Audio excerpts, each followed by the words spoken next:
Hoy en Inclusiva nos acompaña el candidato federal por el Distrito 6, Francisco Olvera, quien nos cuenta un poco sobre sus propuestas, pero también de quién es él como persona y de su trayectoria. Así que no se lo pierdan.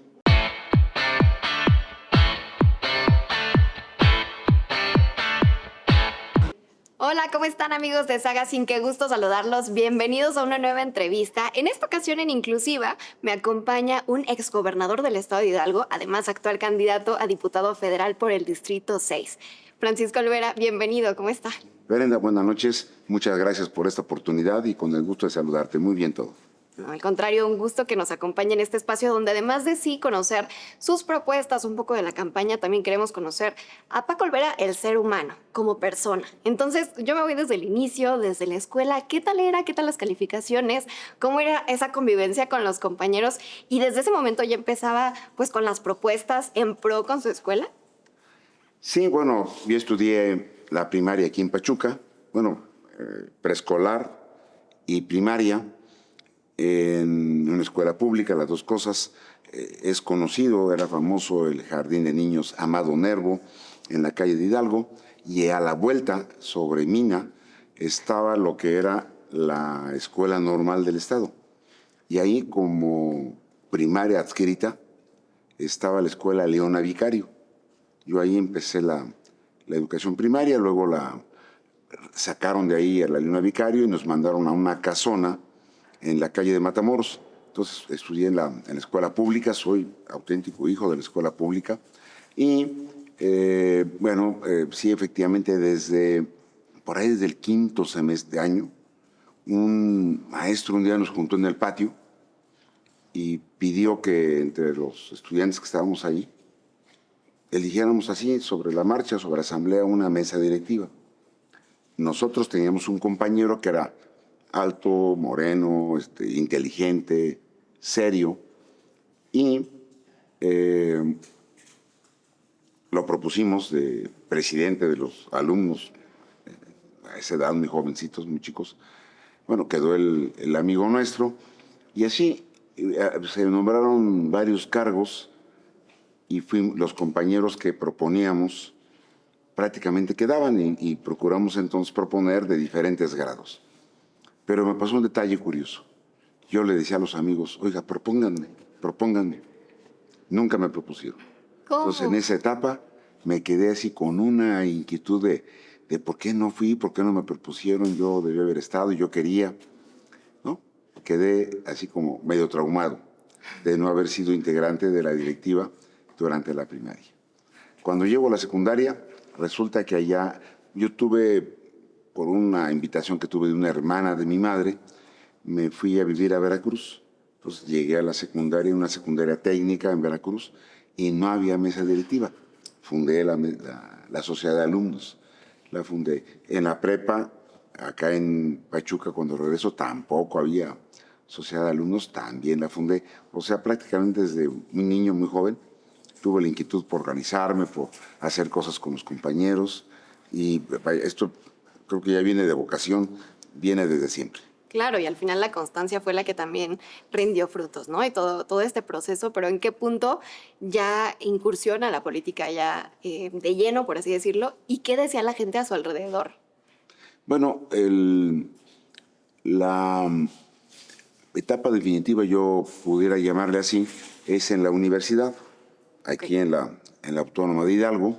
Allí estudio la carrera de Derecho, y también muy pronto me involucro en la sociedad de alumnos, tanto del Instituto de Ciencias Sociales, y después formo parte de la Federación de Estudiantes Universitarios. Y ahí tengo la oportunidad de ser el presidente del ITSU, y después de ser presidente soy presidente de la Federación de Estudiantes. Y ese fue prácticamente el detonador para abrazar la carrera política como una profesión real y completa. ¿Qué decían justo las personas, no sé, su familia? Al final de cuentas, ¿siempre existió ese apoyo por, pues, esa convicción? Bueno, mi familia, la personal, siempre fue muy pequeña. Fuimos mi madre y yo. Soy hijo de madre soltera. Ella trabajaba todo el día para poder levantarnos, atendía huéspedes en su casa. Y bueno, lo que yo hacía, pues mientras yo no estuviera bien, mientras no fueran travesuras o cosas al margen, mi madre me dejaba. Lo que sí me pidió por ahí, como en el segundo o tercer semestre de prepa, me decía, oye, andas para ahí para acá, tienes tiempo libre, ponte a trabajar. Entonces, aun cuando seguía teniendo actividades con los compañeros, organizándolos, en la mañana estudiaba la prepa y en la tarde entré a trabajar a una imprenta. Entonces yo desde los 17 años trabajé y estudié en la prepa y en la carrera. Sí, al final buscar, pues, combinar ambas cosas, ¿no? El trabajo y la escuela. Y en ese momento, ¿qué llamaba más la atención? Porque siempre pasa, ¿no? Que de pronto uno dice, híjole, ya me gustó esta parte del trabajo, quiero seguir aprendiendo. O estaba mucho más inclinado hacia el tema de seguir estudiando, incluso luego hasta en el trabajo, ¿no? Que llega a pasar. Lo que mi madre siempre me insistió es, haz lo que quieras, pero tienes que estudiar. Y siempre estuvo pendiente ella de que nunca dejara yo bajo ninguna circunstancia la escuela. Y a mí se me dio, no sé, me entró esa inquietud siempre, de tal manera que yo me esforzaba para cumplir, jamás dejé un año sin estudiar. Entonces, me pasó un detalle, hablabas hace un ratito de calificaciones. Exactamente en Veracruz, por alguna razón el ambiente en la casa donde yo vivía no era muy sano para mí. Pues digo, no era malo, pero el trato, mejor dicho. Y donde se reflejó fue en que en la secundaria tuve malas calificaciones, muy bajo promedio. Cuando me regreso a hacer la prepa Pachuca, como que me doy cuenta de dos cosas. Primero, que no estaba bien ser un mal estudiante, y la otra, que yo había dejado 3 años sola a mi madre. Me di cuenta en ese momento que ver que nada más éramos los dos. Si yo me hubiera quedado allá o hubiera hecho otra cosa, pues es mi madre la que se hubiera quedado realmente sola. Entonces, bueno, vengo a armonizar más la vida con mi mamá, me pongo a estudiar. Y a partir de la prepa, en la carrera y en la maestría, algún diplomado que hice, nunca bajé el promedio de 9.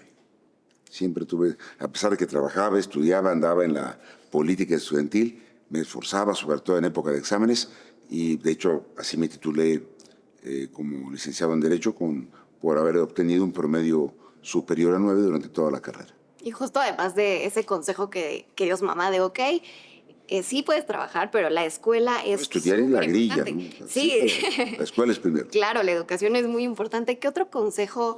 Porque de pronto hay consejos que pasan los años y los seguimos recordando, o en situaciones de la vida es como de, ese consejo me lo dio mi mamá. ¿Qué otro consejo o qué otra frase llega a la mente en distintos momentos? Bueno, más que consejos, su ejemplo.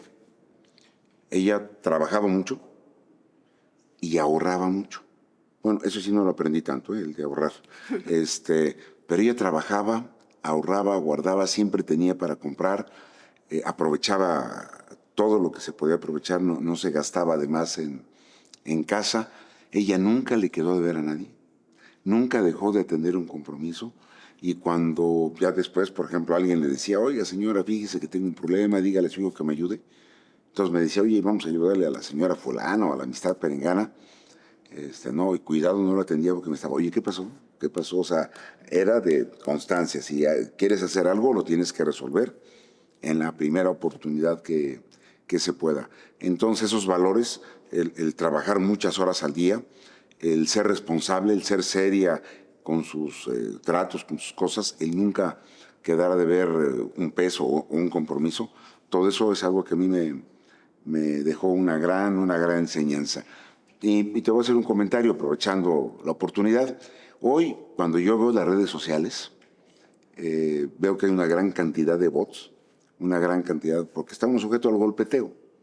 La estrategia que hay contra mía es decir que yo robé dinero, que yo tomé cosas indebidas, que fui un mal gobernador, que no trabajé. Pero es una constante que hace Morena bajo el principio de tu evidencia, difama, que siempre algo queda, ¿no? Entonces a mí me da mucha risa porque, a ver, yo de origen tengo de veras una convicción para no tomar lo que no es tuyo, para no quedarle a deber nada a nadie y para siempre andar tranquilo por la vida. Hoy, que en esta campaña que me acompaña mi familia, así andamos, en todos lados juntos, yo puedo ver a mis hijos, a mi esposa de frente, a la gente que me rodea, porque jamás hice nada al margen de la ley. Y cuando yo leo esas cosas, de veras, recuerdo a mi madre y yo les digo, bueno, se ve que esta gente, digo, los poquitos que son de veras, porque ya sabemos que en esto hay muchos bots, muchas granjas a través de la inteligencia artificial, pero los que pudieran ser serios, dije, bueno, yo los comento, perdón, a ver, ¿cómo saben que esta gente no tiene los valores con los que yo fui educado? En la humildad, en la sencillez, pero con altos valores.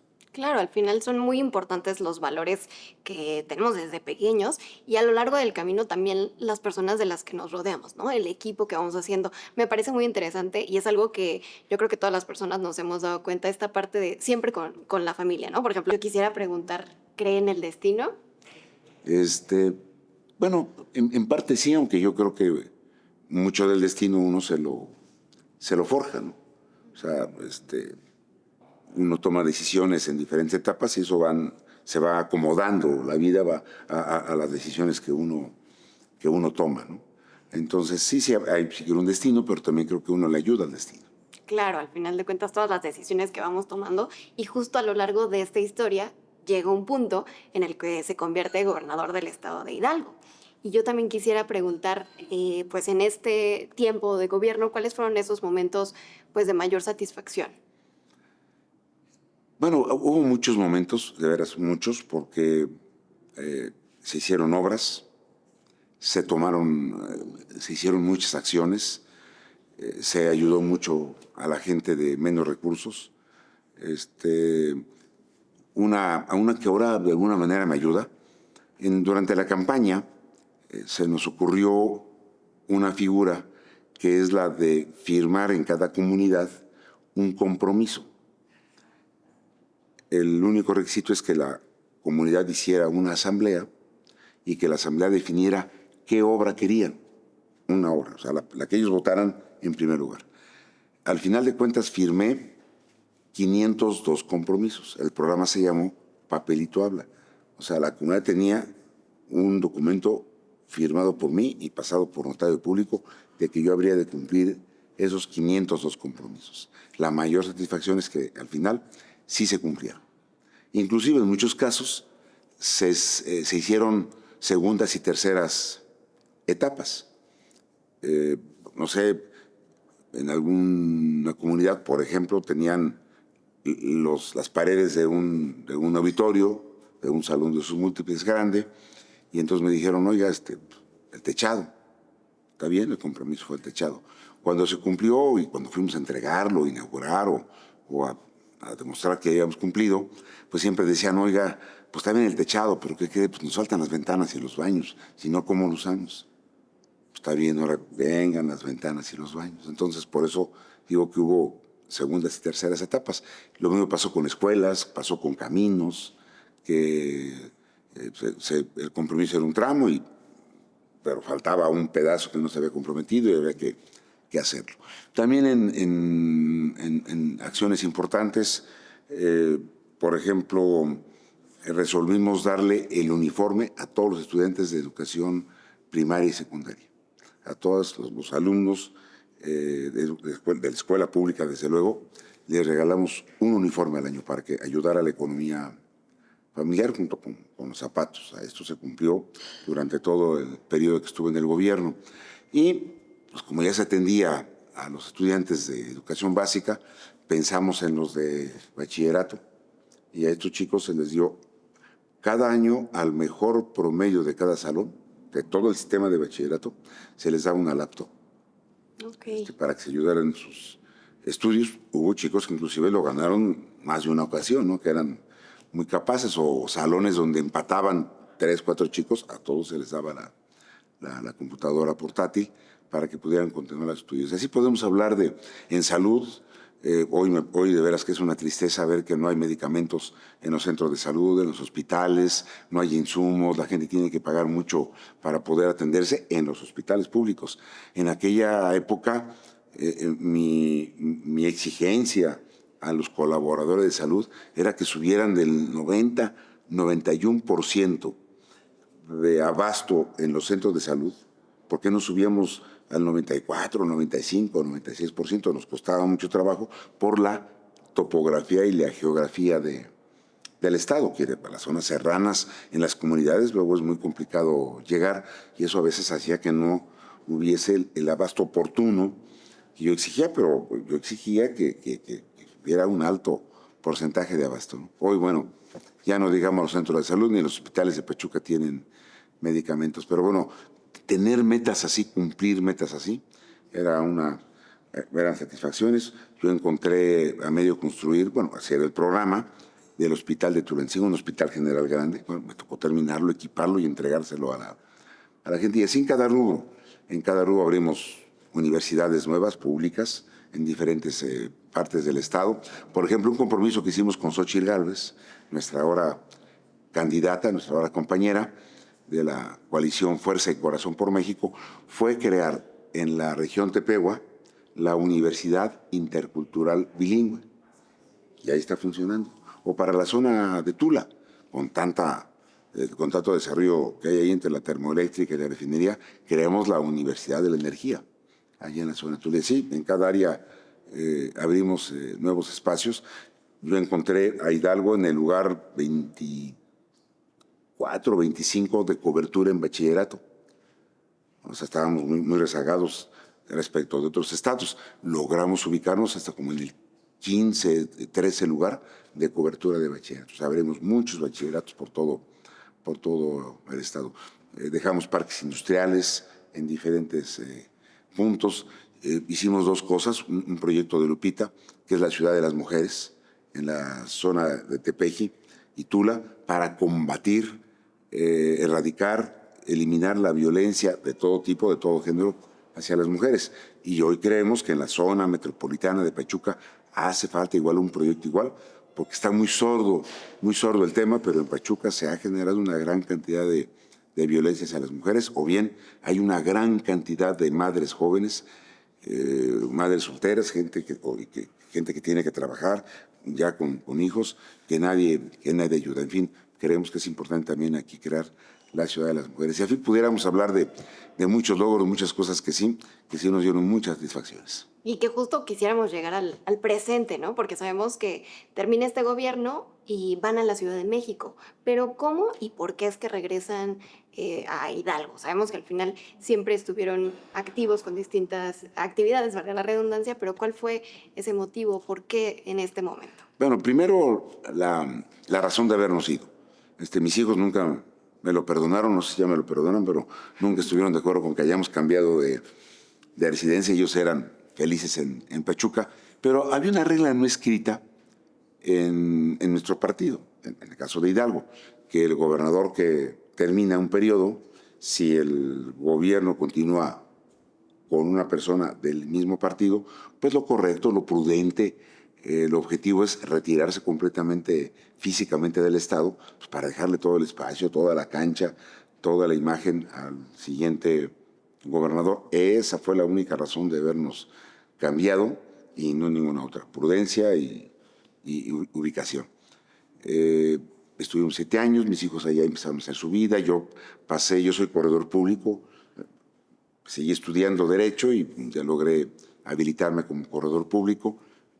Pude cambiar la correduría para la Ciudad de México. Hoy soy allá el corredor público número 89. Pero al final de cuentas, lo que vemos en el Estado y en el país en general, pues que hay una intención de volver una república que nosotros la teníamos o la hemos disfrutado como una república democrática, federal, representativa, con 3 poderes, con organismos autónomos. Hay un grupo importante que quiere convertir, en lugar de república, quiere ser un Estado centralista dentro de un marco populista. Y bueno, esto es un peligro de llegar a una tiranía o a una dictadura. Quiere violentarse la Constitución, hay un peligro de que se menoscabe la libertad y la independencia del Poder Judicial, de que se elimine al INE como hoy lo conocemos, con un organismo totalmente autónomo, con personal que ahí maneja un servicio civil de carrera. Quiere el gobierno tener control sobre el INE, control sobre la Suprema Corte. Todo esto creo que es un retroceso en esa república representativa y democrática.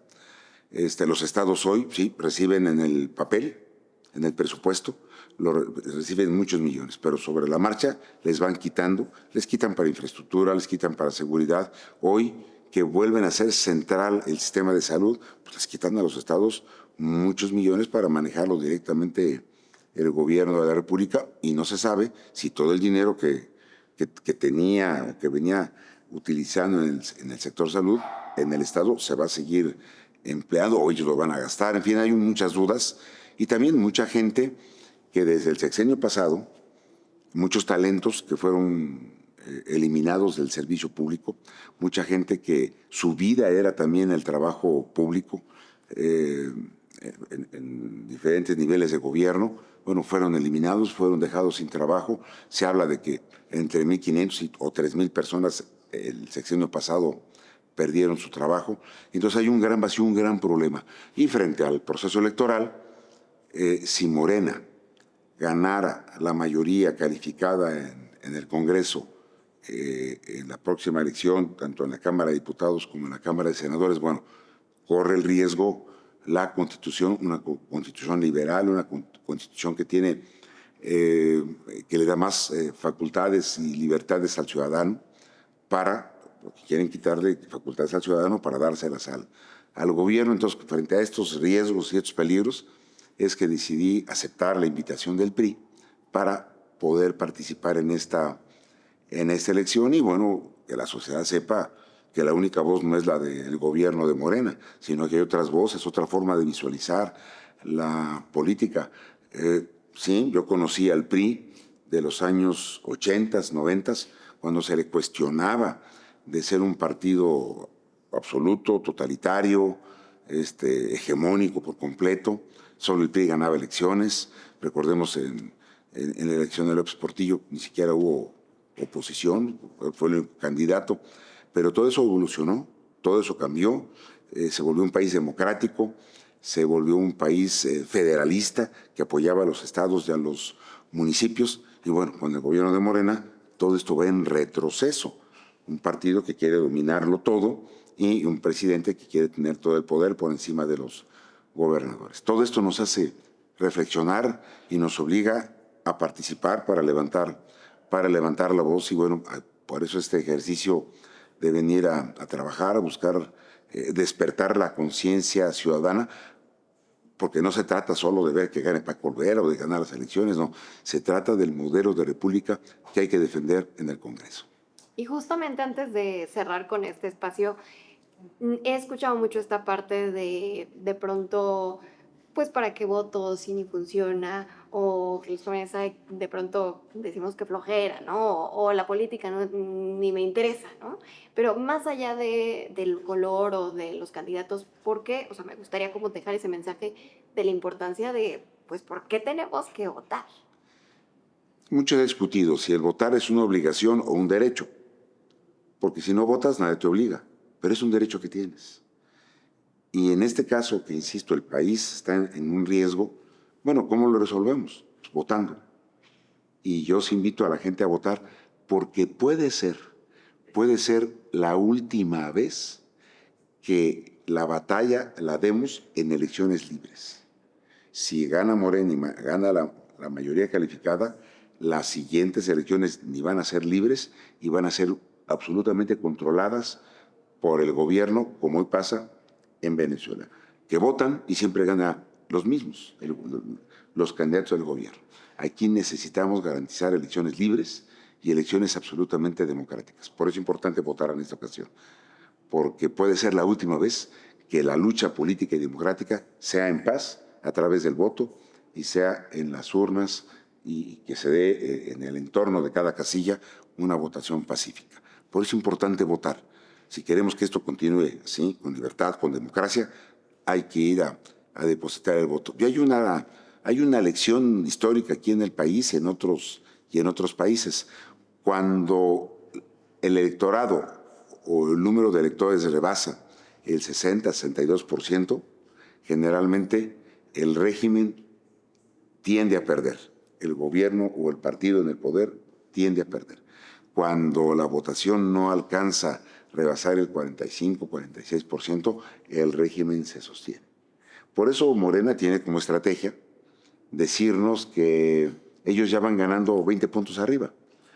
Pero así lo dijeron en el Estado de México y así lo vienen diciendo toda la vida. Es como una forma de hacer propaganda, de decir, nosotros vamos 20 puntos arriba, por lo tanto ya ganamos, y aunque sí, tienen spots para convocar al voto, en el fondo, esa estrategia de insistir que ellos llevan votación arriba, es para que la gente diga, ya Morena va ganando, ¿para qué voy a votar? Entonces, sí pretenden inhibir el voto. Nosotros abajo, en tierra, traemos la estrategia de decirle a la gente, a ver, esto no está decidido, hay muchos indecisos, en esas encuestas están totalmente maquilladas, además de indecisos, hay gente que ya rechaza ser encuestada, muchos. Entonces, hay un voto oculto que si sale a votar, ellos no pueden tener la seguridad de que ya ganaron y nosotros pues no podemos pensar que perdimos. No, no, no. Nosotros vamos a dar la pelea hasta el último momento. Si la gente sale a votar arriba del 60%, seguramente vamos a ganar. Y justo esa es la invitación. Al final es importante, pues es nuestro derecho, ¿no? Salir a votar. Y yo quisiera agradecer por el tiempo, por este espacio. Y ya lo decíamos al inicio, ¿no? Queríamos conocer ahora sí que cada uno de esos momentos de la vida. Y me gustaría, porque este espacio de Sagazine pues también es para conocer propuestas, ¿no? Entonces me gustaría que nos apoyara con un mensaje final. Sí, cómo no. Yo la experiencia que tengo de lo que pasa en Pachuca el día de la elección es que nuestro electorado, la ciudadanía, vota libre, vota inteligente y vota valiente. Así ha sido siempre.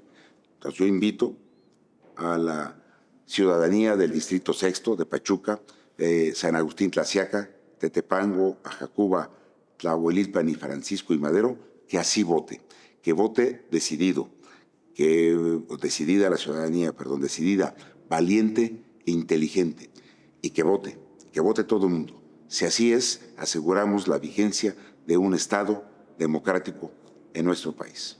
Y desde luego, que voten por los candidatos de la coalición Fuerza y Corazón por México. Nuevamente, muchísimas gracias. Brenda, muchas gracias a ti y a Sagazzi también. Muchísimas gracias a la producción.